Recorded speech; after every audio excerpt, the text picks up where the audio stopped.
James Trafford is potentially on the radar for Manchester United. I'll be talking about the latest news.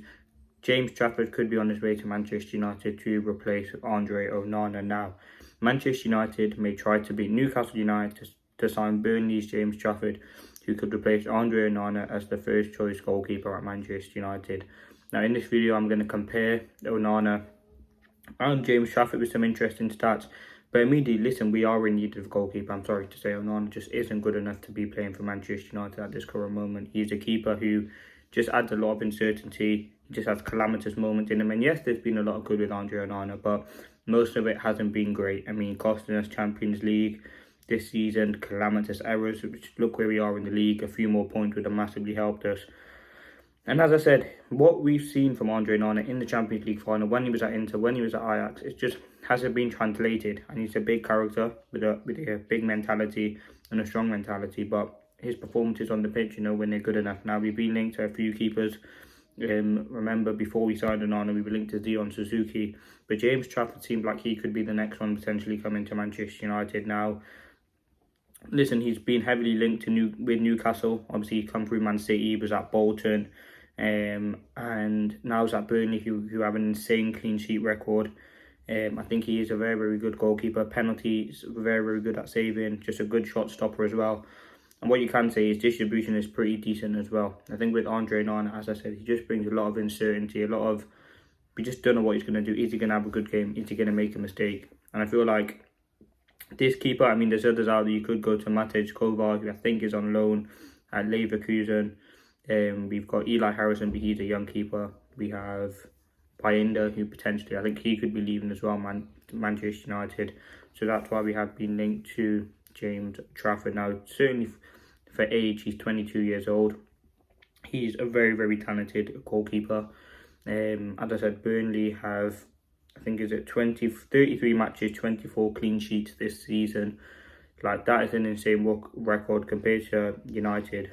We barely, I think it's like 7 clean sheets in 24 games or something like that in the league.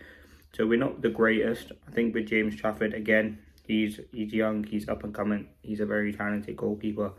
And I think you look at what Manchester United need. We need a goalkeeper with talent. We need a goalkeeper with ability. And I think with him, he can be, now I can't remember how old De Gea was when we signed him, but he was at the club for about 12 years, so he might have been like 20, 21 when we signed him. That could be the same with James Trafford. Goalkeepers can play until the mid-30s, mid-40s, and I think with him, there's definite potential to go on to be one of the best goalkeepers in the world. Now, I'm going to compare some stats from James Trafford and Andre Onana. Now, the biggest one, save percentage. So when a shot is taken at you, the chances of you saving it, and it's 87.8% for James Trafford and 70.5% with Onana. Obviously, James Trafford is better than him at shot stopping. That ultimately was probably why he keeps a lot of clean sheets. I think with Onana, he's just not good at keeping the ball at the back of the net. Like, he just palm it into just dangerous areas against Everton, like he's done it so many, against Tottenham as well a couple of weeks ago, when he just palmed it into a dangerous area. And I understand some of those are going to happen, but your professional goalkeeper should be able just to palm it away from the goal. Now, in terms of crosses stopped, this is a big thing per 90, 4.5% for James Trafford and 7.6%. So listen, if you want to talk about weaknesses about James Trafford, it could be his ability to stop crosses, and that is a huge concern, because looping crosses going over your head, crosses coming into the box, corner kicks. I think that is probably one of Onana's strengths. I think at times he is very good at claiming crosses that come in from the box, and I think that is a great asset to have. Obviously, he will improve on that. Now, one thing that we signed Onana for was his ability to be on the ball and his ability to be a sweeper keeper. Now, we've seen it in the last game against Ipswich. He had a huge kerfuffle with Dorgu. Now, in terms of defensive actions outside the penalty area, James Trafford has 1.33, whereas Onana has 0.78. Now, with James Trafford, this allows you to play further up the pitch.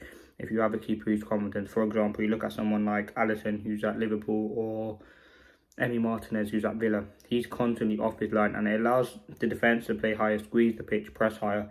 And I think the defensive actions are really important. You've got to make the successful actions as well. Now, this is a funny stat as well. In terms of goals prevented this season, in terms of the whole season, Andre Onana has minus 0.12 and James Trafford has 10.5. I mean, that is an insane stat itself. 10.5 goals prevented, whereas Onana has minus 0.12. That's more or less every time you shoot is going in with Onana. And I think with Trafford, he has an insane saving ability just to save shots. And I think one of Onana's weaknesses is the inability to save shots. Now, another one. Errors leading to goal this season. I think that's a huge one. Yes, all goalkeepers make mistakes. Every player makes mistakes. But in a moment where you need your goalkeeper, how often is these two keepers likely to make mistakes? Now, this season, Onana has 3 errors leading to goal. I don't know what they are. I'm assuming it's the one against Brighton, maybe the one against Forest, but he's made more errors than that, I believe. Whereas James Trafford made 0. So it shows, listen, I think if that's not saying when James Trafford, or if James Trafford comes to Manchester United, he will not make any mistakes. Just saying he's less likely to make mistakes with Onana. And this season, he's made 0 mistakes leading to goal, which shows he has that security and that assurance that he will not make any mistakes. Now, the last thing I want to talk about this season, accurate long balls, because Onana, we bought him to play out from the back, but he just doesn't do that anymore. And most of the time you see him go long. Out of the times he does go long, how accurate are his long balls now? 165 accurate long balls this season for James Trafford, with 116 for Onana. Now, Onana's accuracy isn't the greatest from long balls, and I think that doesn't help as well with Højlund's not really the greatest at winning them, but his passing is a big issue. But yeah, that's all the stats I've got on them. I think they were the most important ones. I think errors leading to goal, save percentage was a huge one, and that's ultimately what you want your goalkeeper to do. And I think with James Trafford, there certainly is a player there who can develop so much at Manchester United and become a key part of what we're trying to build. I think he is a very, very talented prospect. At 22, he's still got time for development. But I think as a goalkeeper, he's very assured. He's doing a very, very good job in Burnley. And I think they're likely to come up. So we'll have to wait and see what the price could be. But I do certainly think he's definitely a very, very good goalkeeper to look out for. There's other options as well. As I said, you've got Zion Suzuki. We've got Matej Kovar. There are other options out there. But I think he's one of the best. He's doing very, very well, and there's other keepers, but yeah, I think the goalkeeper is not. It probably won't be a priority position, but I think it should be. I think striker, centre mid, right wing back, and then goalkeeper. I think they would be the 4 positions if Manchester United were going to sign in the summer. But let me know your thoughts. Should Manchester United go out and sign Burnley goalkeeper James Trafford? As I said, the stats. If you watch him play, he's a good goalkeeper. I remember, was it under 21s England tournament, he saved like 2 penalties or something like that. Like, it's just ridiculous goalkeeper. And yeah, listen, he's having a great season for Burnley. But let me know your thoughts.